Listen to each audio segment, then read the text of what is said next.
Osas Ighodaro is a Nigerian-American actress, television host, and philanthropist. She was born on October 26, 1990, in New York City, United States, to Nigerian parents from Edo State. Her early life was spent in New York City.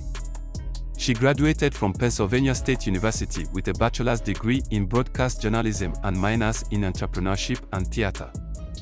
Also, she earned a master's degree in fine arts from Pace University's Actors Studio Drama School. After graduation, Ighodaro began her acting career in the United States but later returned to Nigeria to pursue opportunities in the Nollywood industry. In addition to her acting and hosting careers, Ighodaro is also actively involved in philanthropy. She is the founder of the Joyful Joy Foundation. She married Benro Ajibade in June 2015. They had their first child in 2016 and they divorced some years after.